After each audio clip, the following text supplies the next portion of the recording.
Okay, we're going to go ahead and preheat the oven to 325 before we get started.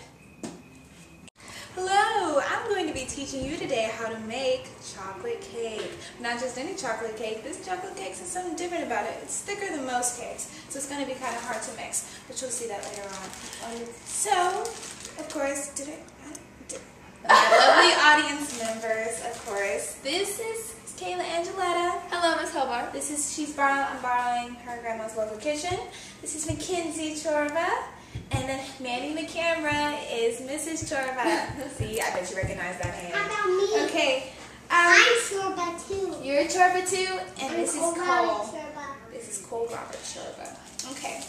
So first, we're going to start off with the Ghirardelli chocolate powder mix. And just going to pour that all in there. And there.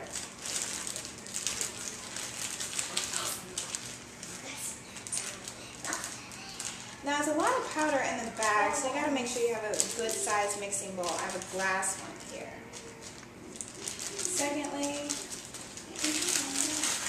we'll grab some canola oil, any kind will do, cooking oil, even vegetable oil I've used one time or another.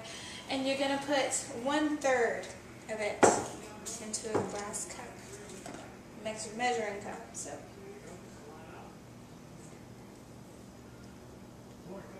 Like that. Are you sure?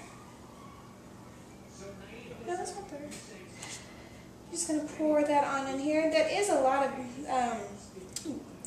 of vegetable oil compared to most, cakes, but this one is going to be a lot of fudge, so it's going to be really thick.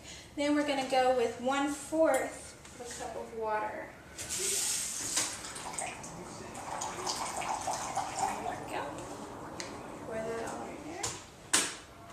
Then, of course, your egg.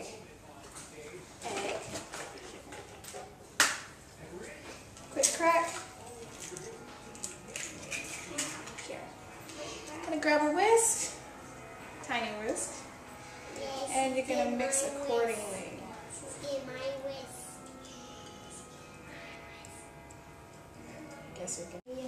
And of course, so it's going to end up looking sort of like this. It's going to be real thick.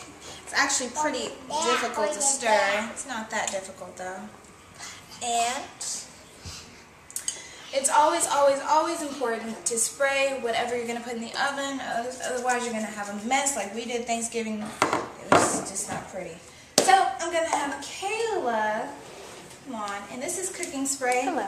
Butter flavor if you want to be fat. If not, no. You can use your generic pan.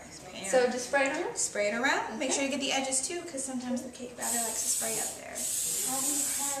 There you go. Thank you. Get Angeletta. So this is about an 8 by, what would you say, Chorba? 8 by 8. 8 by 8 pan, what you need. Just going to spoon that, or in my case, whisk this into it. See, it comes out real thick.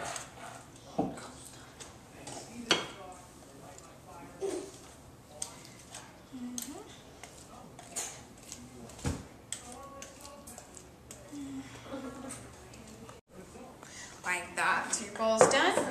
Then, take finished product, should be smooth, minimal to no bubbles if you can, and go ahead and place it to the oven. I would caution anyone to use oven mitts. I didn't. Right now, after the oven has set to 325, you're going to go ahead and set the timer on for a good 48 minutes.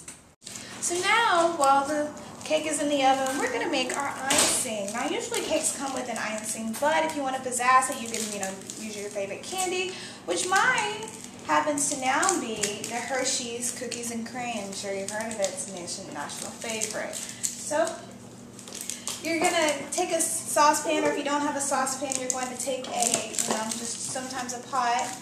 And if you can, the first thing that's very important is that you have something slick in the pot, because sometimes you don't have a black pot on hand, so you. All right, So again, just make sure you add a generous amount of oil so it coats the bottom. And you're going to put your stove on low just so you don't burn the chocolate to your pan. Take your favorite chocolate, in this case, yeah. Just sit it down in there, and generally it won't take any time at all to melt and be wonderful. I can't see the cake.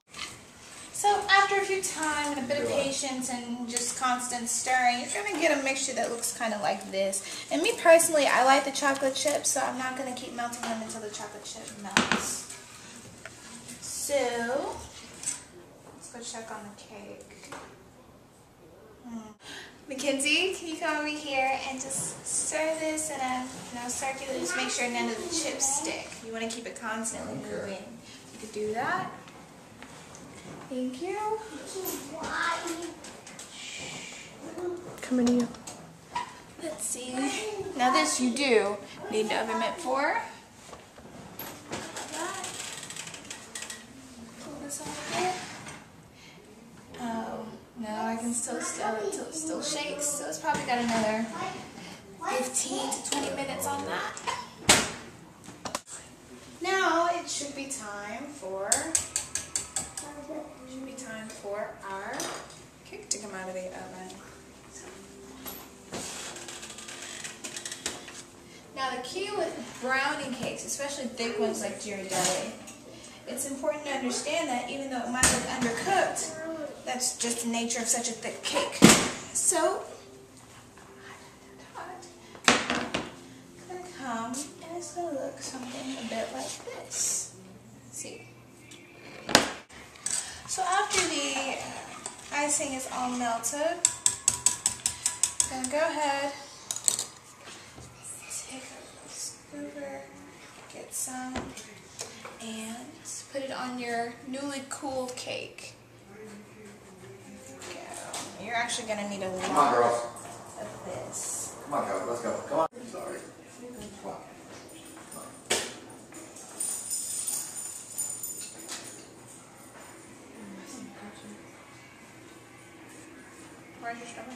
Now, after you spread out the icing, it should look a little something like this. That's going to cool real nice and sew a nice hard shell, but you pretty much got the finished product right there. It's going to be a nice brownie with white chocolate and chocolate chips on top. And that is how you make a Ghirardelli chocolate cake with your favorite icing. Tune in to the next speech whenever you assign it.